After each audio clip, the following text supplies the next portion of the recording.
Bismillahirrahmanirrahim.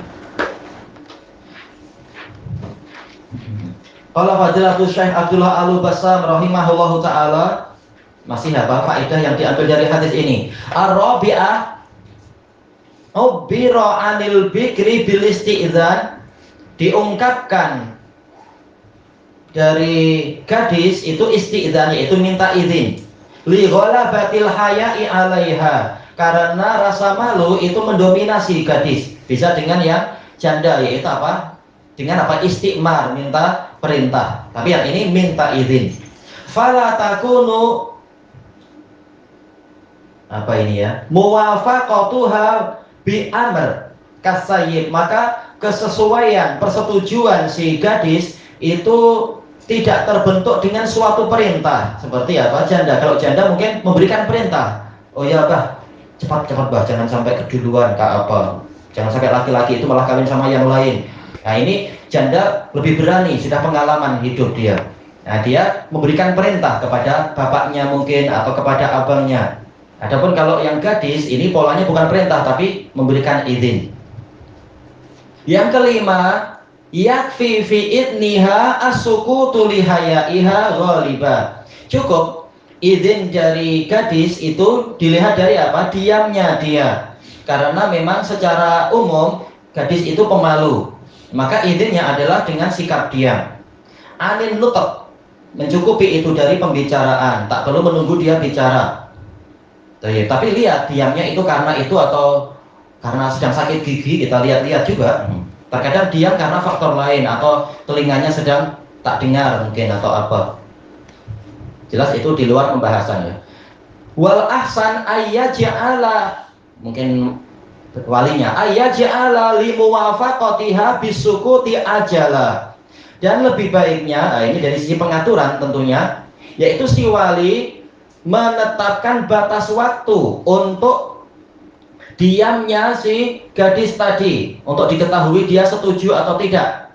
Tak boleh begitu gadisnya diam, sedang berpikir satu saat langsung engkau setuju, engkau sependapat, padahal dia sedang berpikir, menimbang-nimbang. Jadi diberi waktu mungkin apa 3 hari atau 7 hari, tak perlu tergesa-gesa, coba engkau pikir-pikir lagi, itu baik. Baik. Ini taklamu kah tuklamu, ini dohirnya ya, kembali ke siapa? Kalau beliau mengajak bicara kita sebagai wali, berarti taklamu dohirnya.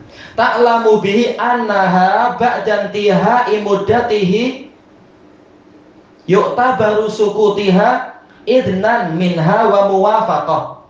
Yang dengan itu engkau wahai wali mengetahui bahwasanya setelah selesainya batas waktu dia itu dinilai diamnya dia itu setelah 7 hari masih diam saja. Dinilai sebagai apa?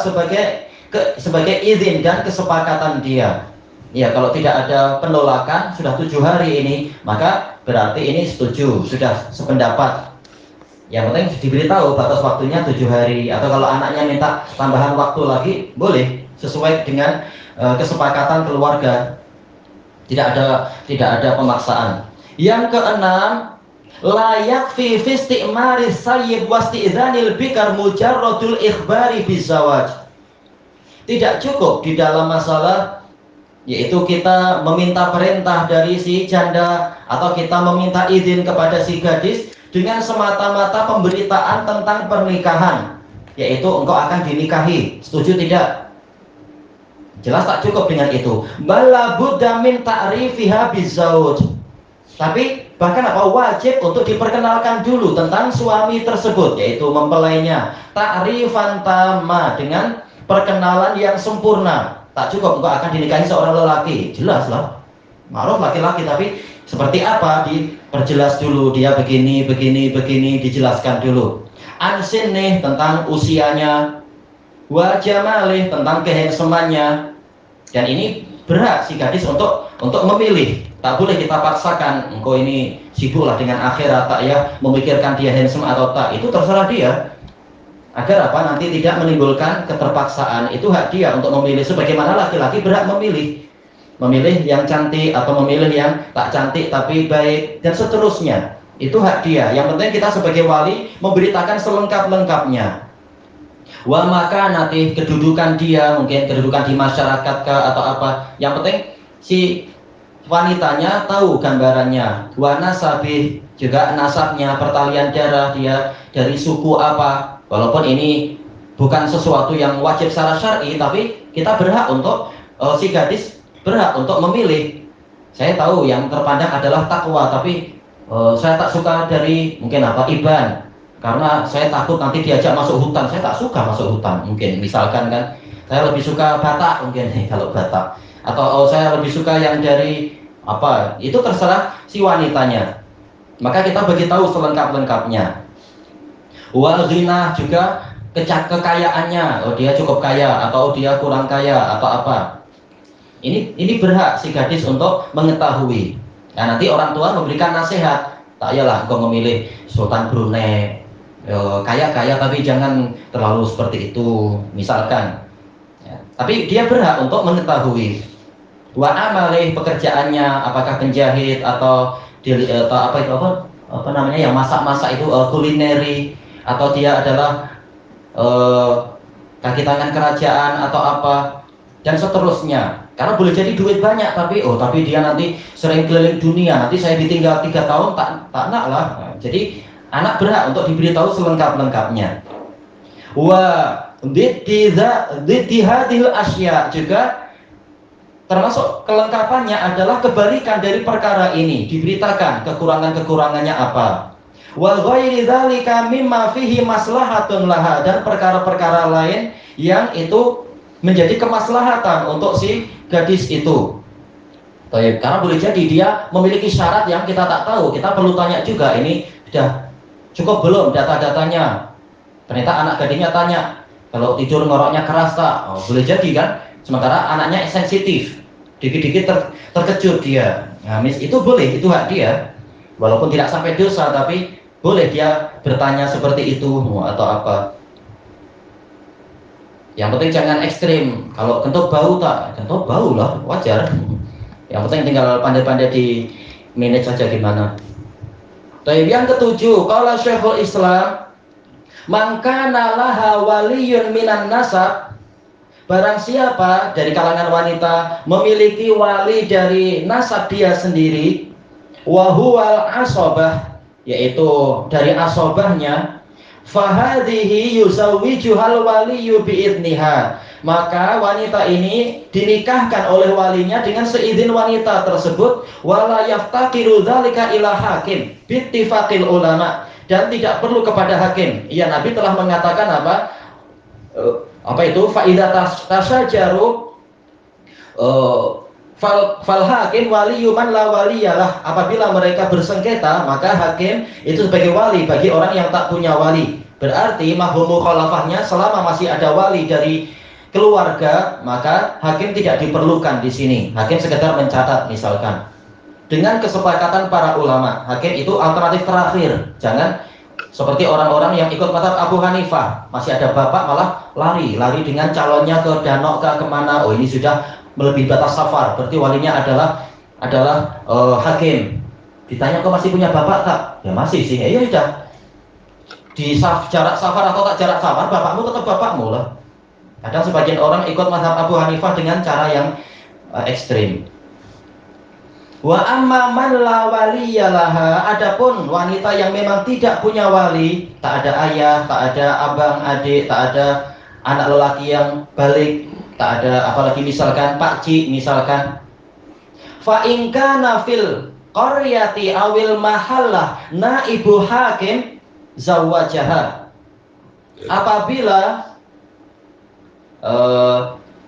di desa tadi atau di daerah tadi ada wakil hakim, wakil hakim itu boleh menikahkan dia. Baik. Sebagaimana sering ditanyakan kepada para ulama, bagaimana kami di negeri-negeri orang kafir, sementara hakikatnya pemerintah kafir itu tidak punya hak perwalian kepada kami. Maka para ulama mengatakan, lihat kaum muslimin di situ, komunitinya ada ulamanya tidak, atau ada pemimpinnya untuk menjadi istilahnya waliul amr mereka, mengurusi urusan muslimin di situ, imam masjid. Nah, mereka boleh untuk menjadi hakim di situ dalam masalah pernikahan ini. Wa huwa Amirul A'rab, mungkin apa? Yaitu para syekh-syekh qabilah itu, pemimpin orang Badui.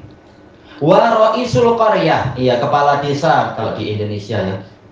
Wa idza kana fihim imamun muta, apabila di tengah-tengah mereka ada imam yang ditaati, zawwajaha aidan biidniha, dia boleh menikahkan wanita tadi dengan seizin wanita tersebut. Wallahu a'lam. Baik, ilahuna wallahu a'lam. Subhanakallahumma wa bihamdika la ilaha illa anta astaghfiruka wa atubu ilaik. Walhamdulillahirabbil alamin. Jazakumullahu khairan. Untuk kahwin jadi kan, kalau seorang budak dia nak kahwin yang baru, lepas tu kalau kita tahu yang budak ni dia bermasalah, contoh macam terpukul ke, ambil dadah ke, itu wajib untuk kita bagi tahu dekat keluarga yang si wanita yang baru nanti yang kena aib di lelaki. Boleh. Rasulullah pun memberitahu Fatimah bintu Qais tentang keadaan sahabat, yaitu Amma Abu Sufyan, Amma Muawiyah fasolukun lama lalah. Adapun kalau Abu Sufyan maka dia fakir, dia tak punya harta. Walaupun kita disuruh mencari akhirat, tapi jelas harta itu perlu untuk nafkah istri dan sebagainya. Kemudian wa amma Abul Jaham fakana dharraban bin nisa, dalam sebagian riwayat, yaitu sering memukul istri. Ternyata Rasulullah tidak menggalakkan menikahi dua ini, tapi apa? Fa'alaika bi Usamah, hendaknya engkau menikah dengan Usamah bin Zaid. Jadi ini boleh diberitakan. Dan ini salah satu dari 6 perkara yang menyebabkan halalnya ghibah, yaitu demi kemaslahatan orang yang dikhawatirkan terkena madharat dari sebab tadi. Ya jelas kasihan nanti keluarganya, tahu-tahu orang ini penagih dadah mungkin, atau suka kaki pukul misalkan, ya jelas ini nanti kasihan istrinya. Atau ternyata kita tahu laki-laki ini psikopat, bahaya. Ternyata suka menyiksa, suka entah apa aja itu, mempermainkan orang. Jelas wajib diberitahukan. Walaupun mungkin risikonya, kita tinggal pandai-pandai gimana cara memberitahu. Risikonya kita dituduh seperti dulu case di Indonesia, engkau memburu-burukan dia, engkau yang ingin ambil kan. Enggak, kita ikhlas, kita bukan karena apa-apa. Memang itu kewajiban untuk saling menasihati. Allah Ta'ala berfirman, apa itu? Wal mu'minuna wal mu'minatu ba'duhum awliya'u ba'd. Kaum mukminin yang lelaki dan kaum mukminin yang perempuan sebagiannya adalah penolong bagi sebagian yang lain. Ini bagian dari saling menolong. Wallahu a'lam. Wallahu a'lam.